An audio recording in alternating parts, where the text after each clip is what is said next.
अस्सलाम वालेकुम, मेरा नाम ज़ीशान उस्मानी है और आप लोग मेरा यूट्यूब का चैनल देख रहे हैं। ये वीडियोज़ आपको पसंद आए तो इन्हें शेयर करना ना भूलें और मेरे चैनल को सब्सक्राइब ज़रूर कीजिए। आज जिस टॉपिक पे हम बात करते हैं उसका नाम है वक्फ़ा परेशानी।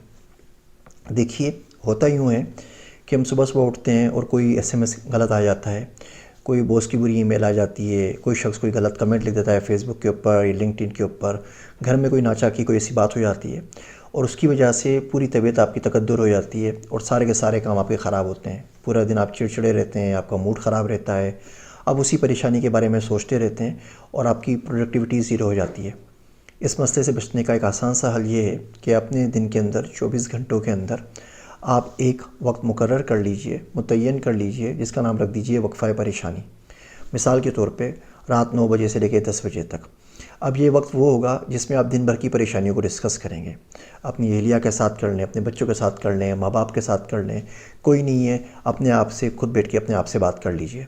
उसमें आप देखें दिन में कौन कौन सी मुश्किलात पेश आई थी, किसी रिश्तेदार ने क्या कहा, पैसों का कोई मामला था, कोई और माशी मुश्किलात थी, माली मसला था, बच्चे के स्कूल में कोई बात हो गई थी, किसी का एक्सीडेंट हो गया था, कोई बीमार हो गया था, कोई गलत ईमेल आ गई, कोई टेंशन वाला मैसेज आ गया, कोई और परेशानी आ गई। अब इस 1 घंटे के अंदर बैठ के आप डिस्कस कर लें। हमने पिछली वीडियो में बात की थी सरेंडर करने के ऊपर, अल्लाह मियाँ को ख़त लिखने के ऊपर।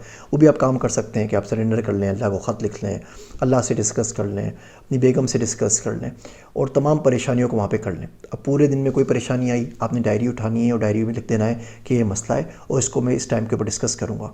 आप जैसे ही करेंगे आप देखेंगे कि आपके 23 घंटे फारिग हो गए। अब जो भी कोई परेशानी होगी आप उसको उसी वक्त उस परेशानी को सोल्व नहीं करना, उसी वक्त उस मसले का हल नहीं निकालना, आपको सोचने के टाइम मिल जाता है। इससे 2-3 बड़े बड़े फ़ायदे होंगे।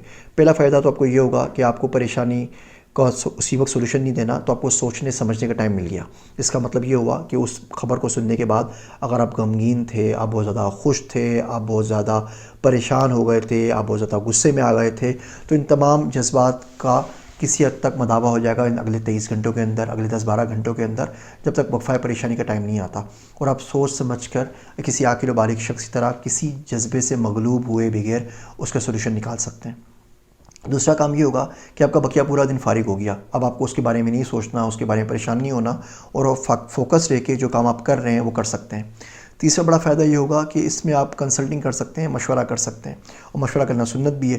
जब आप शाम में जाएंगे, घर पे बैठेंगे, घर वालों से बात करेंगे, तो आपको दूसरे लोगों की आरा भी इसमें मिल जाएगी और आप 100% लोड खाली अपने ऊपर ही नहीं ले रहे, बल्कि लोड आपका डिवाइड हो जाएगा। आप बीवी बच्चों से, माँ बाप से, दोस्त से, मेंटर से, टीचर से, किसी से डिस्कस करेंगे ना इसको सोल्व करते हुए वक्फ़ा परेशानी में, तो उनकी आरा भी शामिल हो जाएगी, लोड भी आपका बढ़ जाएगा और उसका कोई ना कोई बेहतर नतीजा आ जाएगा। तो एक छोटी सी ट्रिक है जो मैं अमूमन इस्तेमाल करता हूँ अपने दिन के अंदर, इसका नाम मैंने वक्फ़ा परेशानी रखा हुआ है। आप इसको ज़रूर इस्तेमाल कीजिए, आधा 1 घंटा दिन में ज़रूर रखें इन तमाम कामों को। और अगर कोई ज़िंदगी में कोई परेशानी उस दिन में नहीं आए तो इस आधे 1 घंटे में बैठ के अल्लाह का शुक्र अदा कर लें कि आपका दिन आराम से गुजर गया और कोई परेशानी की बात नहीं हुई। उम्मीद है ये सिलसिला आपको पसंद आ रहा होगा। मेरी वीडियोस देखने का शुक्रिया। आप सबका ज़ीशान उस्मानी। Want to learn more? Please subscribe to my channel and press the bell icon.